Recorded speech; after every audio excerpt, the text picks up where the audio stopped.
Hi guys, good evening. Welcome back once again to the EdWord. I'm your host Eddie, and in tonight's video I will be doing my episode review for the newest episode of AMC's Fear the Walking Dead, which premiered earlier tonight. Of course, it was the third episode, and it was pretty damn good. And of course, as usual with all of my review videos, especially for shows like this one, please be advised I will be discussing big, massive spoilers from tonight's episode. So if you are not caught up on Fear the Walking Dead this season or this episode alone, please do not keep listening or watching this video, as I will be discussing massive spoilers. And once you do watch it and you're caught up, come on back and give it a listen. It's going to be a good vid. That being said, this episode was pretty damn good. In fact, this was probably, it's only the third episode into the season, but this was pretty damn good. This felt like the first few episodes of season 1 of Fear the Walking Dead. This episode we saw the struggle for survival and the necessity for supplies was becoming more and more desperate. Tensions are running high on the boat, and your characters are having a hard time trusting each other. And we finally see a small herd of infected, as they call them. They don't call them walkers yet, but they do call them infected. And of course, what was really satisfying about tonight's episode is that we finally got confirmation of fate as to the flight from the web series Flight 462. That obviously the two characters who we saw last, the young guy and the young Asian girl, who were going down in the plane that Nick saw fly over in season 1. Obviously, yes, it did land in the ocean. That's where it crashed. And fortunately, the boy and the girl named Alex and Jake managed to survive the plane crash in a small yellow life raft. And what I liked about this episode, that in the opening alone, people are already becoming pretty vicious when it comes to their own survival. We saw that other airline passenger whack the other one out of the life raft because he had a bite on his ankle from being bitten underwater. And then later, he tries to kill Jake in his sleep because the poor son of a bitch is badly burned and really hurting. But fortunately, Alex, being super on point with these things, she looks like she's sleeping, but then knife right to the throat, and she of course throws him overboard, leaving her and then one other guy in a striped shirt and poor injured Jake in the life raft. So in the opening sequence alone, we learn what happened to that flight, and who is definitely joining the cast this season. And obviously, from the looks of it, it looks like it's going to be the young Asian woman, Alex, because Jake looks pretty bad. He did not die in this episode, but I would say he is dying, or if he's not dying, he will probably die sooner or later, because the poor bastard is super burned, incredibly weak. It makes him more of a liability than an asset. And overall, this it was a good opening, and we see a lot of mistrust happening between Strand and Madison, because Daniel reveals to Madison Strand has a secret location he's not telling us about. He's taking us to Mexico, close to Baja California. Madison confronts Strand about this, and I love how Strand immediately deduces, the Latin gentleman, referring to Daniel, peeking his nose into somebody else's business. And, Strand admits that there's some kind of safe house, like literally a safe house or a fortified house from the sound of it, with thick hard walls, food, water filtration, a sturdy structure, and that's where he intends to go. But of course, does he mention to anybody about the secret late night phone call he's had on the crappy satellite phone? No, we don't know who he's excuse me. No, we don't know who he's talking to or what he has planned exactly, but it is interesting as to what this guy's motives really are. But obviously the tension is really mounting between him and Madison, because Madison's looking out for her family, and despite everything Strand has done to help these people live since he met them in season 1, there's still a lot of mistrust there, because Strand's kind of a touchy guy. He's very strict about who sets foot on his boat, and that's what I like about him. There's a lot of mystery to him, a lot of mystery to this character. That's what I enjoy so much about it.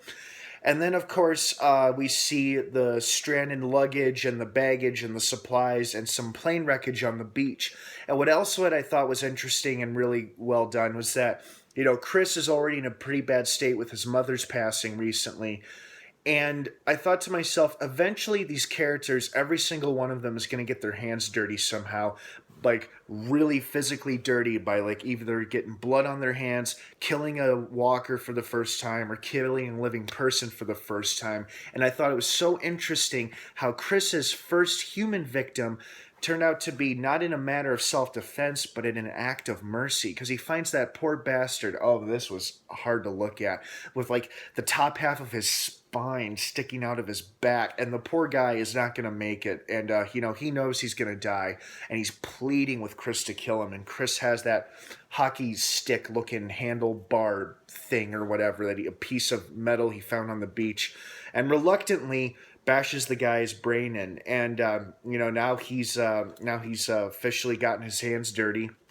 I mean, it's not like he killed him in cold blood. He killed him in an act of mercy. But now that Chris has a better taste for this world, I think he'll be better prepared for what's to come for him and the rest of these characters. And, I also enjoyed seeing a small herd attack them on the beach there, and then Alex meeting the group. And then, oh, God, this was nasty, but also really cool. I hope they make a figurine of him because it was pretty cool. The walker that Chris finds in the sand, with waist deep in the sand, with crabs crawling in and out of his torso, and then eating. Not only is the walker occasionally grabbing and chowing down on these crabs like, but the crabs are also eating him, like crawling inside of him and eating him. Oh, God. Oh, that was nasty. Cool effect, but really, really gross and nasty. But I loved it. I love seeing this crab-infested walker on the beach. Ugh.